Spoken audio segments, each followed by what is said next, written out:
ہزاروں سال نرگس اپنی بے نوری پہ روتی ہے، بڑی مشکل سے ہوتا ہے چمن میں دیدہ ور پیدا۔ کون ہے جس نے علامہ اقبال رحمۃ اللہ علیہ کا یہ شعر نہ سنا ہو؟ مگر بہت کم لوگ یہ بات جانتے ہیں کہ علامہ اقبال رحمۃ اللہ علیہ نے یہ شعر کس عظیم شخص کے لیے کہا تھا۔ ہاں، وہ انور شاہ کاشمیری رحمۃ اللہ علیہ تھے کہ جن کے بارے میں اہل مصر نے کہا تھا، امام بخاری رحمۃ اللہ علیہ کے بعد اگر کوئی حافظہ دیکھا ہے تو وہ سید انور شاہ کاشمیری کا حافظہ ہے۔ ناظرین کرامی، یہ عظیم شخص کون تھا؟ ان کا بچپن کیسے گزرا؟ وہ بازار میں منہ چھپا کر کیوں جایا کرتے تھے؟ علمی میدان میں ان کو اتنا بڑا مرتبہ کیسے حاصل ہوا؟ اہل مصر یعنی عرب، جو کہ بہت کم اجمی لوگوں کی تعریف کرتے ہیں، وہ کیسے مجبور ہوئے کہ ان کو بخاری کے بعد سب سے تیز حافظے والا کہہ دیا؟ ناظرین کرامی، اتنا عظیم شخص کیوں کہتا تھا کہ میں نے اپنی ساری زندگی ضائع کر دی؟ قادیانیوں کے خلاف ان کے کیا کارنامے رہے ہیں؟ یہ سب کچھ اور بھی بہت کچھ آپ جانیں گے النداء آفیشل کی آج کی اس ویڈیو میں۔ ناظرین کرامی، ہماری وادی کشمیر کے اس عظیم انسان کی پیدائش سن 1875 عیسوی علاقہ یولاب گاؤں دودن میں ہوئی۔ ان کے والد کا نام معظم شاہ تھا۔ معظم شاہ بذات خود عالم و صاحب طریقت تھے، چنانچہ صرف 7 سال کی عمر میں انور شاہ کاشمیری رحمۃ اللہ علیہ قرآن پاک کی ساتھ ساتھ فارسی کی بعض کتب پڑھ چکے تھے۔ فقہ کی مشہور کتاب القدوری چھوٹی عمر میں ہی آپ پڑھنا شروع ہو گئے۔ انہوں نے جب ان کی بے پناہ صلاحیتوں کو دیکھا تو ایک اور شیخ کے پاس ان کو تعلیم حاصل کرنے کے لیے بھیج دیا، مگر وہ شیخ صاحب بھی ان کے سوالات سے حیران رہ جاتے۔ چنانچہ صرف 10-12 سال کی عمر میں وطن کو خیر باد کہہ کر ہزارہ کی طرف چل پڑے، جو اس دور میں علم کا مرکز تھا۔ 3 سال وہاں علم حاصل کر کے مزید علمی پیاس بجھانے کے لیے دیوبند کا رخت سفر باندھ لیا۔ شیخ الہند مولانا محمود الحسن بھی ان کی ذہانت سے بہت متاثر ہوئے۔ ناظرین کرامی، دیوبند سے فارغ التحصیل ہونے کے بعد آپ نے کچھ عرصہ دہلی کے ایک مدرسے میں تدریس کی، اس کے بعد اپنے علاقے کشمیر چلے گئے، مگر اپنوں کی ناقدری سے دل برداشتہ ہو کر 3 سال بعد ہی واپس ہندوستان تشریف لے آئے، کیونکہ وہ ایک عظیم مدرسہ بنانا چاہتے تھے، مگر حاسدین کے حسد سے وہ بھی نہ بچ سکے۔ بہرحال شیخ الہند رحمۃ اللہ علیہ ان کی غیر معمولی صلاحیتوں سے خوب واقف تھے، چنانچہ انہوں نے ان کو اپنے پاس ہی دیوبند میں استاد تعینات کر دیا۔ ایک مرتبہ ایک عجیب واقعہ پیش آیا۔ واقعہ کچھ اس طرح سے تھا، جب مولانا محمود الحسن رحمۃ اللہ علیہ نے مولانا انور شاہ کاشمیری رحمۃ اللہ علیہ سے فرمایا، سنا ہے جامعہ ازہر مصر میں فقہ کی ایک کتاب نور الایضاح پڑھائی جاتی ہے، تم جاؤ اور اس کتاب کا نسخہ یہاں لے آؤ تاکہ ہم بھی اس کتاب کو نصاب میں شامل کر لیں۔ چنانچہ کشمیری رحمۃ اللہ علیہ مصر روانہ ہوئے، جامعہ ازہر پہنچے، مگر یہ کیا، جامعہ والوں نے کتاب دینے سے انکار کر دیا۔ بڑی منت کے بعد صرف مطالعے کے لیے کتاب دی گئی۔ آپ نے کتاب کا مطالعہ کیا، پھر واپس دارالعلوم دیوبند تشریف لے آئے۔ شیخ الہند رحمۃ اللہ علیہ نے پوچھا، کتاب لے آئے؟ تو ظاہر ہے جواب نفی میں تھا۔ شیخ صاحب بہت افسردہ ہو، مدرسے کا خرچ بھی ہوا اور کتاب بھی نہیں ملی۔ اس کے بعد کشمیری رحمۃ اللہ علیہ اپنے حجرے میں جا کر کچھ لکھنے بیٹھ گئے، پھر اچانک وہ لکھے ہوئے کاغذات شیخ الہند رحمۃ اللہ علیہ کے ہاتھ میں تھما دی۔ وہ حیرانگی سے اس کا مطالعہ کرنے لگے، کیونکہ یہ وہی کتاب تھی جو شیخ صاحب کو مطلوب تھی۔ کشمیری رحمۃ اللہ علیہ شیخ الہند رحمۃ اللہ علیہ کی حیرانگی دور کرنے کے لیے کہنے لگے، شیخ یہ وہی کتاب ہے، میں نے مطالعے کے زور پر لکھ دی ہے۔ شیخ نے اس کتاب کو تصدیق کے لیے مصر روانہ کیا۔ جب جامعہ والوں نے اس کتاب کو اصل نسخے سے ملایا تو حیران رہ گئے، کیونکہ ایک لفظ کی بھی غلطی نہیں تھی۔ سو انہوں نے کتاب پر لکھ دیا، ہم نے امام بخاری کے بعد اگر کوئی حافظہ دیکھا ہے تو وہ سید انور شاہ کاشمیری کا حافظہ ہے۔ ناظرین گرامی، کچھ عرصہ بعد شیخ الہند رحمۃ اللہ علیہ کو مالٹا میں قید کیا گیا، تو جاتے ہوئے استاد نے اپنے اس با کمال شاگرد کو اپنی مسند حدیث پر فیض کر دیا۔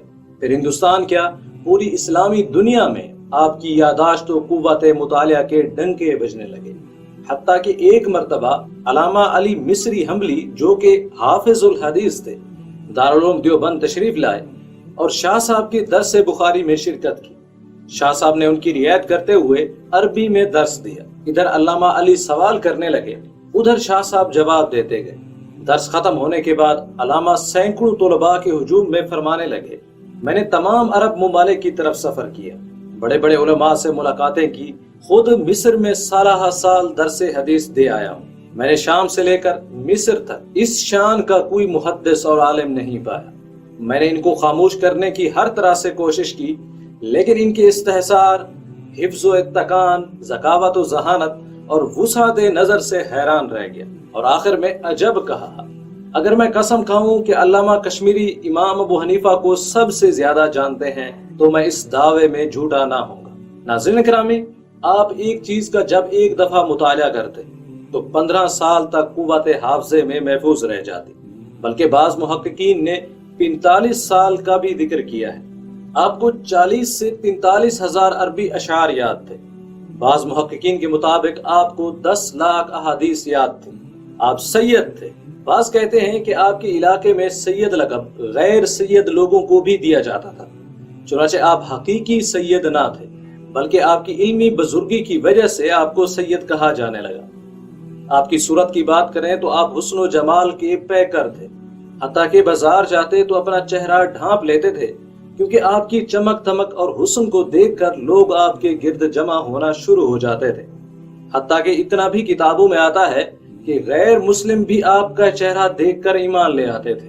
ناظرین گرامی، اس کے علاوہ آپ نے کچھ کتب بھی تالیف کی۔ اکفار المحدثین فی ضروریات دین علماء کے طبقے میں بہت مشہور ہوئی۔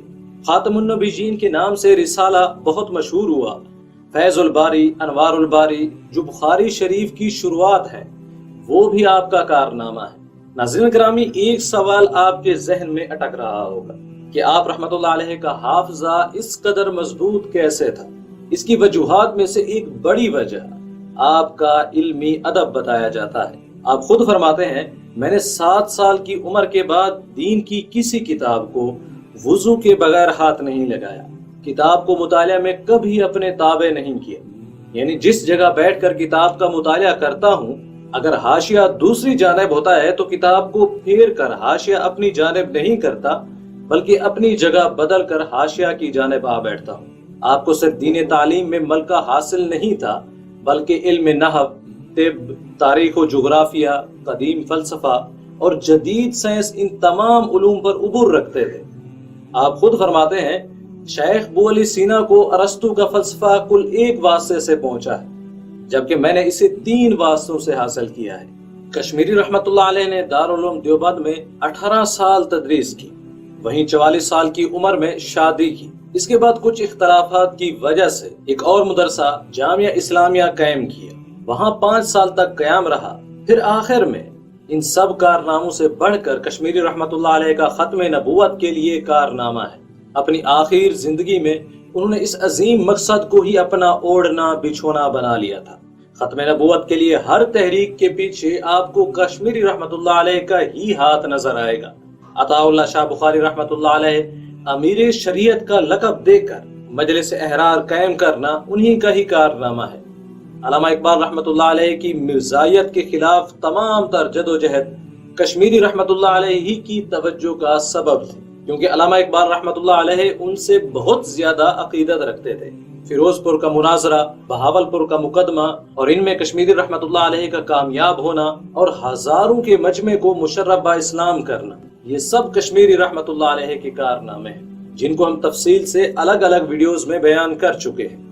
ناظرین کرامی، انور شاہ کشمیری رحمت اللہ علیہ اپنی وفات سے 3 دن پہلے اپنی چارپائی دیوبند کی جامع مسجد کی صحن میں لائے اور اساتذہ اکرام کو مخاطب کر کے فرمایا، آپ سب حضرات اور جنہوں نے مجھ سے حدیث پڑھی ہے، ان کی تعداد 2000 کے قریب ہوگی۔ تاریخ اسلام کا میں نے جس قدر مطالعہ کیا ہے، اس کی بنیاد پر پورے یقین سے کہتا ہوں کہ اسلام میں 1400 سال کے اندر جس قدر فتنے پیدا ہوئے، قادیانی فتنے سے بڑا خطرناک فتنہ کوئی بھی پیدا نہیں ہو۔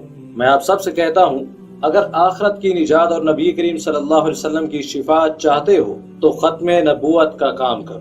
حدیث کی خدمت بھی اللہ کا دین ہے، قرآن کی خدمت بھی بہت اہم خدمت ہے، فقہ کی خدمت بھی بہت بڑی نعمت ہے، تفسیر کی خدمت بھی بہت بڑی سعادت ہے، لیکن تحفظ ختم نبوت سرکار دو عالم صلی اللہ علیہ وسلم کی ذات کا تحفظ ہے۔ باقی چیزیں اقوال کا تحفظ، اعمال افعال کا تحفظ ہے، لیکن ذات کا تحفظ سب سے بڑھ کر ہوتا ہے۔